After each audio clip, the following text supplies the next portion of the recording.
Hi, this is your host, Tim Van Wert, and you are listening and watching the AV Life. And no, you didn't miss part of the intro to this episode. I am the only one here today. That is okay. I can handle this. It's not just me, though. We do have a guest tonight. I have Aaron Peterson from Mechdyne. How are you doing, Aaron? I'm doing all right. How are you? Not too bad, not too bad. We're actually recording this on a Friday night. It's been a little nuts in my world, but I'm glad to be here. I'm glad that Aaron's here, and it's actually a Friday night. We're recording tonight. We're going to talk a little bit about augmented reality, but first, so Aaron, how have things been by you? You doing okay out there? And Yeah, we've been doing very, very well. A lot of business as usual.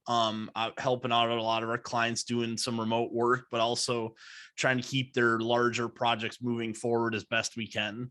Obviously, everybody's experiencing some of the lead time issues that are going around, but we're just trying to come up with some alternatives for our clients, what is in stock, and maybe it's not always 100% their standard, but trying to keep things flexible to keep the projects moving as much as we can. Yeah, that's kind of I've been feeling the pinch, as it were, the squeeze, however you want to look at it. And yeah, I know like Crestron lead times are a little crazy. Epson, depending on the product you're getting, it's a little out there too.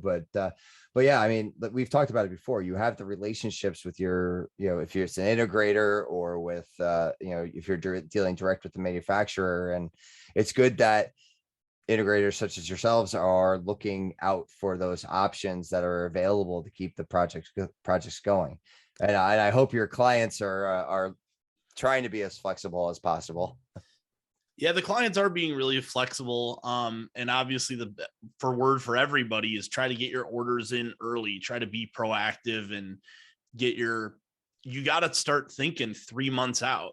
Like this whole, I'm going to order it and it's going to show up in 2 weeks thing is kind of dead right now. You really have to be planning 2 to 3 months out for getting your orders in and figuring out what's going on. And for people in higher ed, that's probably means talking to your end users earlier in the project and just trying to explain to them that like it's just going to take time and it's just the way the world is right now.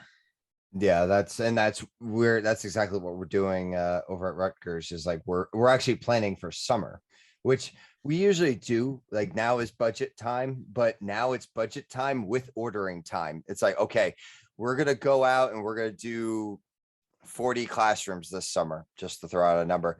And it's like, okay, we got to get 40 new Mac minis. We've got to get 40 new switches. We have to, it's like we're placing those bulk orders, and then we're going to figure out where we're going to store all that stuff when it eventually gets to us. But that's a problem we could deal with and we have control over. Supply chain, we have no control over. So it's the first time I feel like for a bad reason, we're going to be completely ready for summer of 2022. So, yeah. So I hope that the supply chain starts to clear up. I've heard there are just container ships sitting like on the West Coast, just sitting in port or out at sea or something. Like they're just camping out basically out at sea, I think is what's going on. And personally, I think it's kind of interesting that I heard say 50% higher traffic going to the LA port than pre-pandemic levels. Like 50, wow. They are. And then I think you broke up a little bit there, Aaron. Could you run that back about you said 50% at the LA ports for a little bit. The LA ports are about 50% above where they were pre-pandemic levels. And so they're just completely swamped right now. Oh yeah, I can imagine. Yeah, and I've heard some of them are taking the long way around over here to the East Coast, so that way they can hopefully get in that way. So, so yeah, it's just crazy. Like, and I'm sure like Port Elizabeth here in New Jersey and New York, excuse me, are all a flurry of activity right now. Um, so yeah, so that's all we could do is place our orders and then play the waiting game and hope that things start coming in. So it is good to hear that some manufacturers have started to catch up. You know, it's definitely, and I think it's a lot of the companies that deal with smaller items, and I think the delays are coming from, and I think it's just because you can't ship them any other way aside from on large container ships. Like Right. that's, you know, if you could just, you know, overnight air projectors, you know, it's like let's get some you know, 740 empty 747s and just like fly the projectors over here, you know, then Well, I know one thing that I've personally been seeing on a lot of direct LED quotes is a lot of them say shipping by air being a certain amount or shipping by sea being a certain amount. So oh, that is always an option if you're willing to pay for it if time is an issue. yeah, I guess if it's a critical project that it needs to get done and there is budget for that, yeah, you could do that. That's interesting. I never would have thought that. Yeah, I guess you can fly almost anything that you need to get over here if you need it that badly. So, um, but part of the reason for this week's episode, like I said, is yeah, is augmented reality. I Now that football is back, and things are, you know, getting back to normal, like across the country, for you know, for live events, for sports, for all that. Um, Things have started to there's been more leveraging of technology, and this is actually an interesting conversation because it comes off of what we talked about 2 weeks ago when we released our last episode about that immersive experience at parks like Disney and Universal, and you know, it's all about bringing people into a different reality. And essentially, if you're saying augmented reality, you're changing reality. So, and it's not just about entertainment. You know, like you've got shows, and nobody is sponsored. Any products that are mentioned during this episode is just purely for example. No one's sponsoring this episode or anything like that.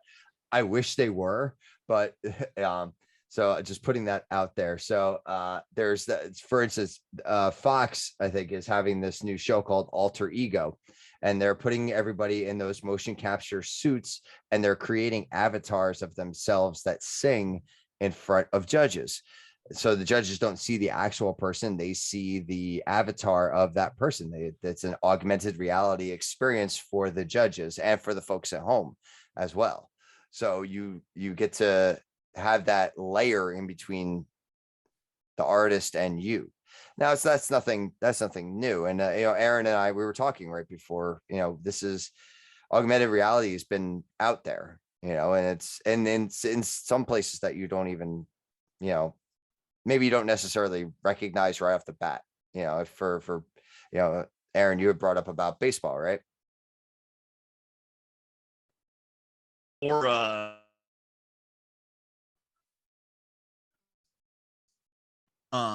so in football for a number of years now, actually you watch on TV and they put the yellow line where the first down marker is. And the big reason why that's augmented reality is as the camera angles shift or as they go to different camera angles, they you can often get that line. There's sometimes some artifacts on where that line is, but it's really shifting your reality of the people watching the game. Mhm. And so it's been there for a while, and so the line appeared for a number of years by itself, and now like Fox and CBS are putting in like the down, how many yards, like right there on the field, and they'll even put the yard marker of where the line scrimmage is.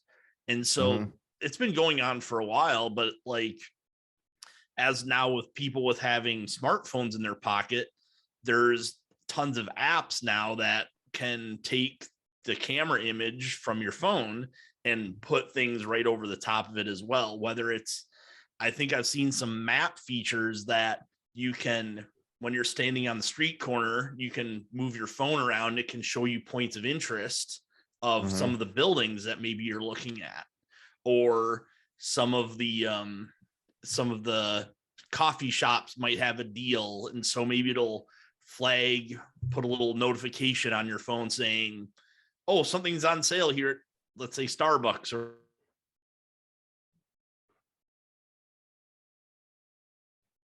Oh, I think we lost you again, Aaron. Looks like Aaron's having some connectivity trouble here and there. Um, we yeah, and he's right. And also uh Google Translate has been doing some things. I had seen this is actually going back quite a couple of years ago, was that you would be able to use your camera pointing at a sign and it would translate that sign for you.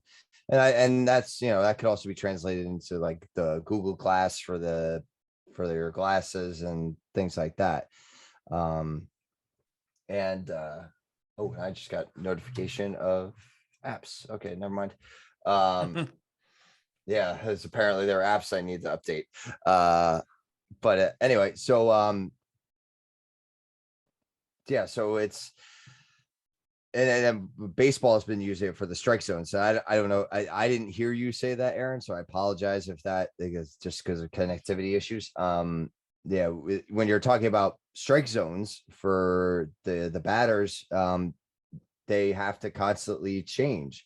You have Aaron Judge from the Yankees who hops up there to take a swing, and he's 6'10" or I see something like ridiculously tall like that. And then you switch sides, like, because the Yankees would play the Astros, and then you have Jose Altuve, who is 5'2".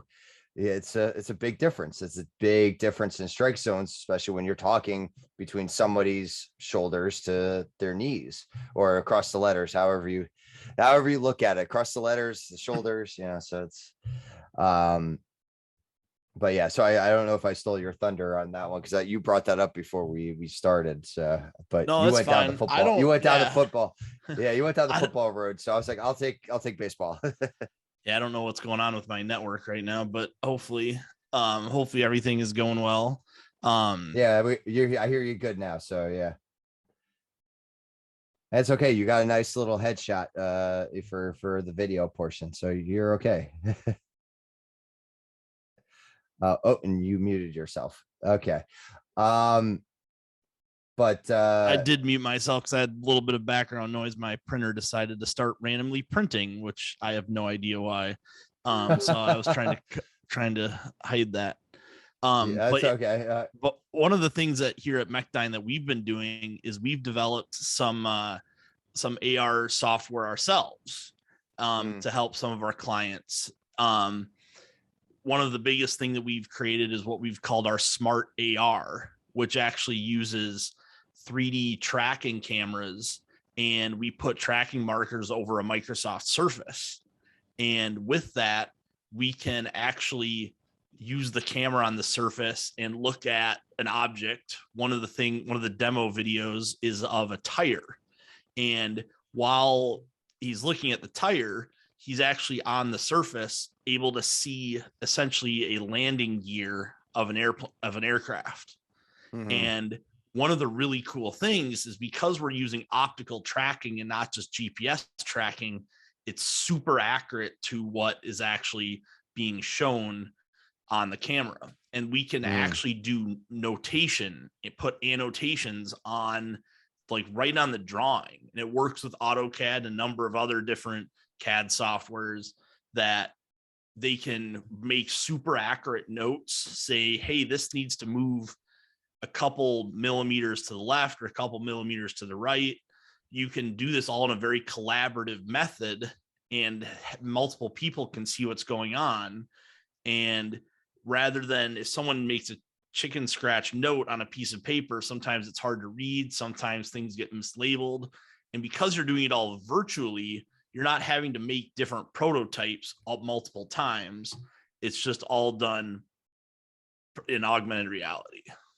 Right. Yeah. And I mean, that's for our environmental people, that saves trees when you do it that way too. And also when you're able to change a model like that, and you would there was another one that was a Tesla that you had mapped.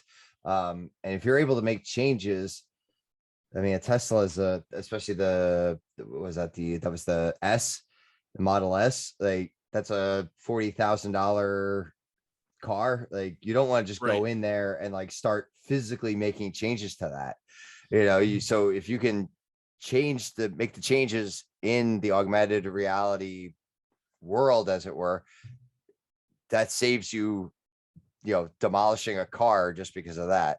Also say, and for those old school car designers, all that clay and everything that you used to use, don't necessarily have to do that anymore. So you may want to start with the base image, but if you're going to make changes and things like that, that's easy, and it's digital, and and that's exactly how the smart AR got developed. Originally, it was for a car manufacturer, and they did all the clay modeling, and they still like to do that, and they still want to do that, but doing things digitally as much as possible and try to get them comfortable going that route is what they're trying to do with this. Now, from a customer's point of view, you could look at this and look at the car through the surface and say, I want to make it green, or I want to make it red. You hit a button, and then anytime you look at anything on the surface, it's just that color that you picked. And so you don't have to like physically make changes to the car to see what it's going to look like. Or I want to add a spoiler to it, but I want to see it at a different angle. They can move the tablet around to get different angles and different shots and fully 3D. And it's very immersive. Yeah. And I would love to see this in like a higher education type of environment. Now, I'm sure there's a way. Where, and I know we do it already with our immersive synchronous lecture halls at Rutgers. In a way, we're bringing a professor in full size digitally, but it's not. I'm looking for almost the Princess Leia as the help me Obi-Wan Kenobi, or almost like that. Like that's always what I've been hopeful for, is that I could bring a life-size image and have it in the middle of the room. It's like that next step for augmented reality, where you don't have to have your phone out, you don't have to have a device. Like there's a way of displaying in the middle of the room, and that's how it's there. I know. I think it's on. There's a number of news organizations. I think CNN has done it, where they'll make it look like they're bringing someone in studio and have the fake hologram kind of that looks like they're in front of them talking face to face. I think we're getting really close. I mean, there's some transparent LCD displays that are out there that if you look at that combined with the content behind it, like most of them right now are being used for product advertising. So you've got the product. I've seen it a lot of times. It's used for shoes. Like there's shoes in a box, but then they have this transparent LCD or OLED panel in front of it that places text and specs of the shoe, like kind of on top of it. And like I said, I think we're getting really close. I know LG has some transparent LED options that are out there right now, and they also have rollable LED as well, OLED. Now, so in my case, for where I want this to look like this for my immersive classrooms, it needs to be rollable. It needs to be clear and rollable, so that way I could roll it down like a screen, put it in front of a blackboard, and the professor you're seeing through the screen, but all you see is the professor right there. So that's like, that would be like my next step that I would see it happen. So LG, Daylight, whoever could do it, you have a buyer when when you figure that out. So Yeah, the the uh the applications are basically limitless yeah. because it's all about, well, and this is the same thing with anything, is the content is king. Like there's a lot of different technologies that are out there. As long as your content is well made and well done, it's you can have some really basic display technology, but then beautiful content. I mean, even like right now, there's a number of videos with forced perspective out there where Mhm. it's a flat, or maybe it's around a corner, an LED wall that's around a corner that when you're looking at it from a certain angle, it looks three-dimensional and it looks like the Star Trek Enterprise is flying through a gateway. Yep. Or there's one where there's a, was it a 30-foot cat sleeping on the edge of a building Yeah, because, I've seen ones that like it looks like the Jeep is gonna come yep. flying off the edge at you, and like, yeah. And yeah, with the right content, you can make almost any display look really good. Mhm. So yeah, so there's your future job placement, 3D design and then augmented reality. So that's to get that effect for people. So yeah, and that's that. When it comes to entertainment purposes, that's what it is. You have to raise the bar every time, because otherwise you're just old news, and no one wants to go see the last thing. They want to see the latest thing. So Well, and something else that wouldn't surprise me is like a lot of these theme parks that are all about the details. Like you always hear about Disney being like having details or almost Easter eggs in like the line cues or mhm. interactive things, just to keep your mind off from the fact that you're waiting an hour and a half to go to a ride. And it wouldn't surprise me if Disney starts putting augmented reality things like in an app on your phone that it takes like it turns on your camera and you look around and Tinkerbell's flying around, Mhm. or and can show you little hints about things. Um, I know actually, the movie theaters Mhm. here, at least here in Iowa, one of our, we go to Cinemark movie theaters and they have an augmented reality game that plays a little bit before your movie, and it Hmm. says like use your Cinemark app and go to a certain mode and aim your phone at the screen and play a little game for a few minutes. Oh, that's and cool. and there's like big sound effects and stuff in the theater before the movie plays, just to keep kids or people occupied before the movie.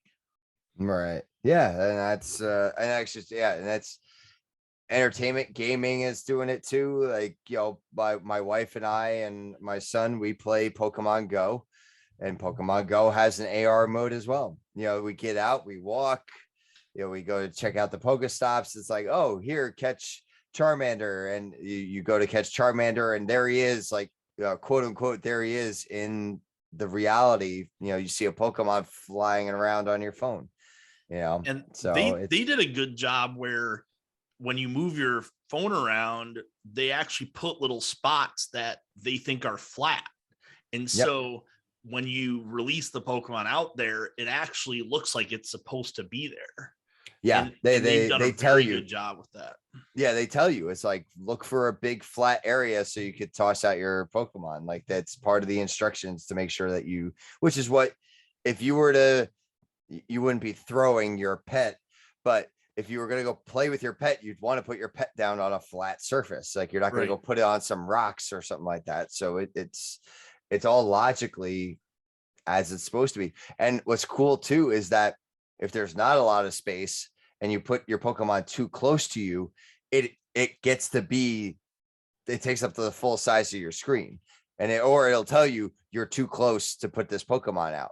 So you have to like move yourself to a position where you can then let your Pokemon out, so that way you can see it in the proper space. So there was a lot of thought that went into that game. And you know, I used to play Ingress, which was what the essentially the backbone for that GPS mapping was Right. for Pokemon Go. So I had some friends of mine when I worked for Fairleigh Dickinson University here in New Jersey, and we would like patrol campus at lunchtime, just keeping an eye on our towers and making those connections and everything like we used to do. And then I got to Rutgers. So I was like, oh, here's Pokemon Go, and I was like, oh. And I was never a big Pokemon kid. I'll admit that, like, because I was in a weird middle range for that. Like, I was a little too old for Pokemon, but like I knew it existed. So now that like I'm older and my son is getting into that age, like I'm now more invested in Pokemon than I ever have been. Yeah, I've got a couple nephews that are really into it, and they play with my brother-in-law, and yeah, it's something that I was kind of the target audience when it first came out, was kind of my age. And then it's something that definitely has gotten a lot of people back into it. And yeah, I think it's a great augmented reality tool for sure. Yeah, definitely. So we talked about the applications. We wouldn't be the AV life unless I brought up something controversial regarding this. Are we going too far? are we now getting ourselves to the Matrix level of things here? I was debating that we were going to go down this road, but you know what? We're going down this road. It's like it's. Are we substituting our reality too much are we augmenting too much? Is it becoming now? I'm not talking about applications in industry and things like that, but is entertainment and life now being impacted by this? Well, some would always argue, yes, you're always going to have someone that's going to think that you're always going too far. But especially if there's a way to monetize something, someone's going to do it. And of course, yeah. And so, and it comes down to advertising dollars. Like that's really or just dollars in general. If someone can figure out a way of like, hey, like I said, the using your phone to look at the street corner and what businesses are in a building, and if I'm a business in that building and I want to promote my business, I can pay that app to say, look, at such and such a building, this business, and a little ad pops up for them. And I know actually you brought up Pokemon Go so much, like there were a lot of promoted Poke Stops out there for a long time. Like I think there still are. Yeah. Starbucks is still one. Yeah. And so that's something that they can definitely make a lot of money on doing for sure. Yeah. And that's, yeah. So it's like you got Starbucks, all the Starbucks are Pokestops. Samsung does these gifts that are on balloons occasionally that you'll see. And, every once in a while, yeah, it's the same thing. You'll get here's our sponsored item for the month or whatever it is. Like, oh, okay. And there it is. So yeah, I mean,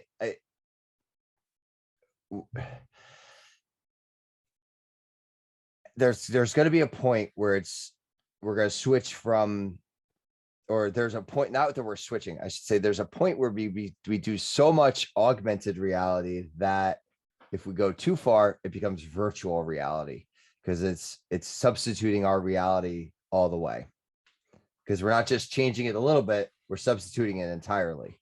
And I think that's where we change the terminology.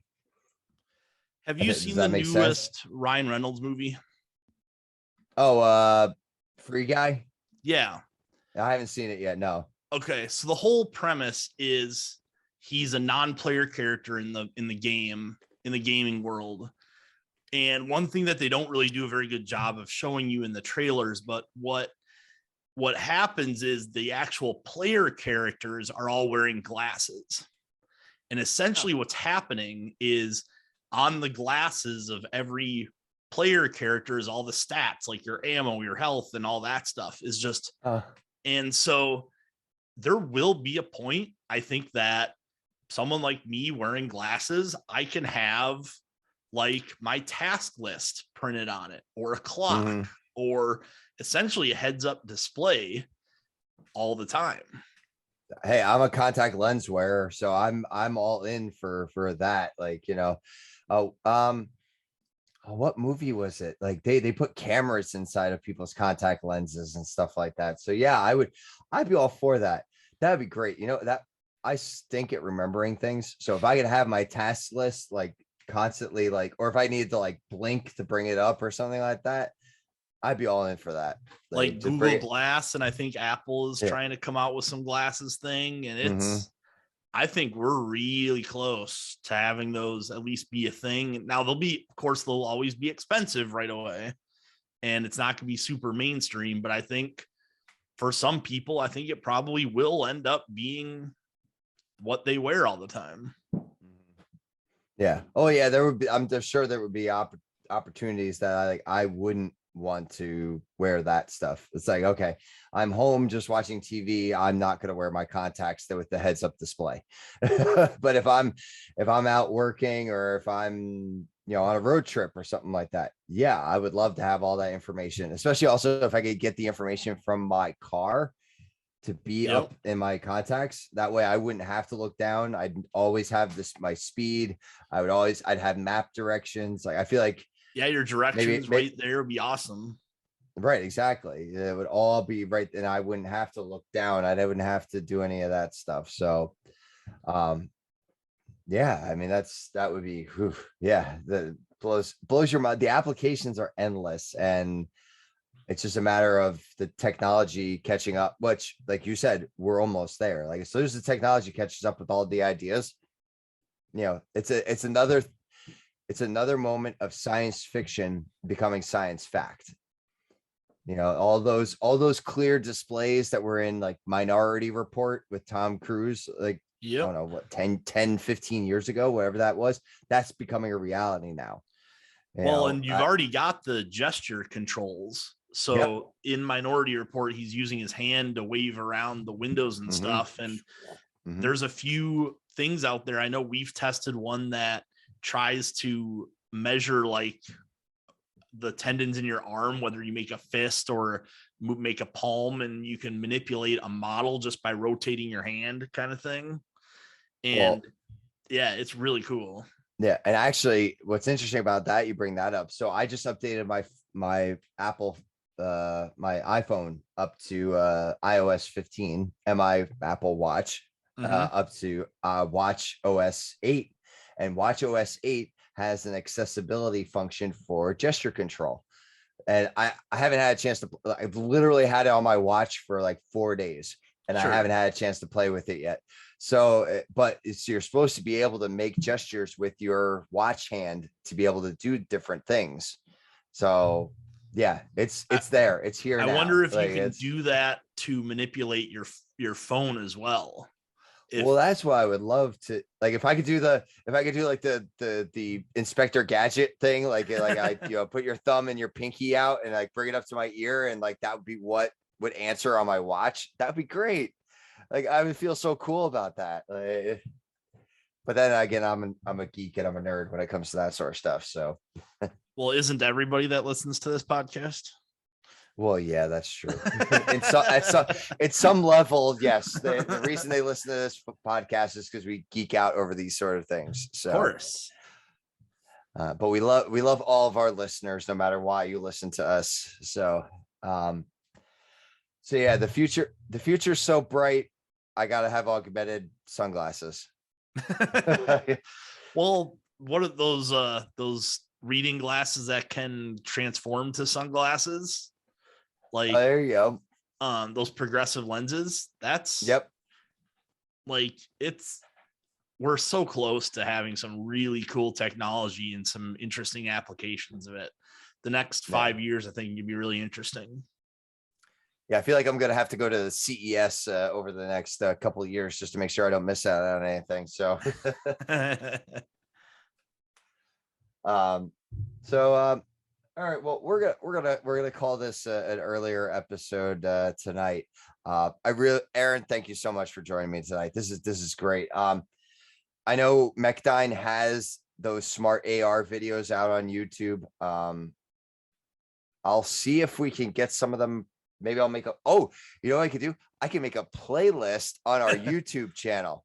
So you go find our YouTube channel. I'll make a playlist with the Mechdyne videos, and then you can find it there. So subscribe to the AV Life on YouTube, and you have to look for the one with the logo, because apparently there's some other guy that's got something that's called the AV, or he's called AV Life, but we are the AV Life. So yeah, it makes because I went looking for, I wanted to subscribe myself, and I was like, oh, okay, let me go do that. And then I found this other guy, and I'm like, no, you can't be here. So we are the AV Life. Look for the lightning bolt as the logo.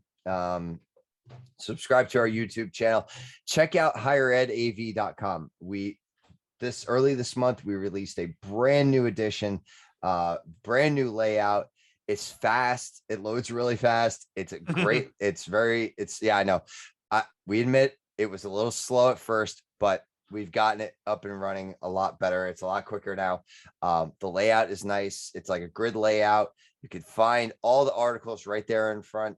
Visit the sponsors, especially, with Infocom. It's still Infocom's still happening. Listen to Joe Way's podcast with Dave Labuscus, CEO of Avixa, and it's going to be a great time. It's not going to be the Infocom that we've had over the years, but it's still going to be a great event. So make sure you still go. All the precautions are being taken for everyone to stay safe. And he brings up a good point during the interview. Orange County itself is at 82% vaccination rate, which is unheard of, right, in general. Like New Jersey's not even at that level yet. And one county in Florida is that high. Yeah. So, and it's the one that we're in. Plus everybody that's coming to this event, more than likely, and I if you're not, it's fine. Or not you, Aaron, but I'm talking to the guests, right, to our listeners. If you're not vaccinated, that's fine. But most of us that are going to be there are going to be vaccinated. So I think it's a safe opportunity to be there, get some networking, build those relationships. Let's be our AV nerdy selves together, for the first time and for the first time in forever. At least it feels that way in Orlando, by Disney. So last year was gonna be my first Infocom, so hopefully I can come this year. And we haven't decided yet on who we're sending yet, but hopefully I'm on the list. But yeah, any of the smart AR videos, if you go to YouTube, just search Mechdyne, Mechdyne. Our company's page will show up right on top, and all of our videos are right there that we post. Cool. And yes, and we post all of our videos at the AV Life on YouTube. You could also find us on higheredav.com, all of your podcast services. So go check that out too. Aaron, this has been fun, man. This is cool. I don't get to do one-on-one episodes very often, so this is different for me. I usually have the whole crew here, but this was fun. I really appreciate you coming on and talking a little AR with me. So yeah, it's something. AR and VR is something Mechdyne has done from the very beginning. Our company actually just recently celebrated our 25-year anniversary, and we got our start doing virtual reality systems for the government, and that's another ever since. Oh, well, that's awesome. So yeah, so there you go. If you've got a project that needs that sort of assistance, go check down Mechdyne for all your AV and VR needs. That's really cool that you guys have been doing it for that long. I didn't realize that. So that's cool. So all right, well, we're gonna close up shop here for tonight. So take a listen for all of our future episodes, and until our next adventure.